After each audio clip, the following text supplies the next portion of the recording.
Quickest thing for me to do is just to record a quick video. So squats in parallel. The idea is this. You keep the knees to ensure that the knee is opening and closing in a way that's healthy.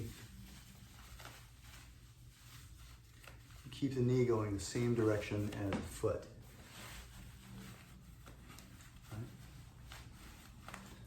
So simply put, if you squat in parallel, you keep your feet parallel. If you look at the lines on the floor, I'm lining up this inside edge with the lines. So parallel means the inside edges are parallel. And the distance should be about hip width, maybe a tiny bit wider. Put your hands in front of you as a counterbalance, and you squat down. The way that you prevent your knees from inverting as you go up and down, like that kind of thing, is by turning the knees out slightly. Right? So I am doing this movement. Comes from the butt, comes from the piriformis muscle, right? This movement, like that. And so if I go this way, that's actually turning the leg out, but without allowing the feet to move. So my feet are parallel according to the medial surface of the foot, and they're also on a straight line here, across the toes. And then I simply squat down. And if you can only go this far at first, that's perfectly fine. With your knee being stuck, best thing to do is to simply go as far as you can without pain. You don't want pain to occur, right? Maybe around a 2 or a 3 maximum. Make sure you're not shifting your weight over like I am, right? And then come up. It's very simple. Turning my knees out a little bit. You can place your hands on the outside to give them some resistance if you want to until you get it, and you come up.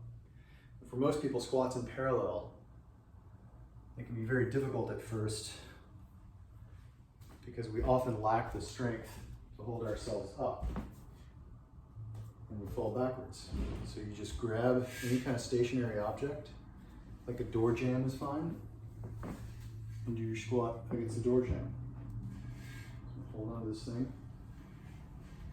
squat down like that. That's if you feel your weight shifting into your heels. And eventually, you won't need to hold on to anything. Your shin muscle will be strong enough. Your knee and your hips will be strong enough that you can go all the way down. But for now, if you can only go this far, that's perfectly fine. Just make sure that the knees are in correct alignment with the feet. So the knees should be going the same direction as the feet, same direction as the toes. Squat down as far as you can go. Try to keep the weight in the center of the foot. Try not to shift back into the heel. And I'd say if you begin with 3 to 5 of those twice a day, and then work up to doing 10 of them twice a day, I'd say that that'll open your knee very nicely. So again, it's feet parallel, toes on a straight line, toes in line with each other, knees traveling the same direction as the feet. No rotating in, no over rotating. Go down as far as you can without pain. Hold on to something if you need to.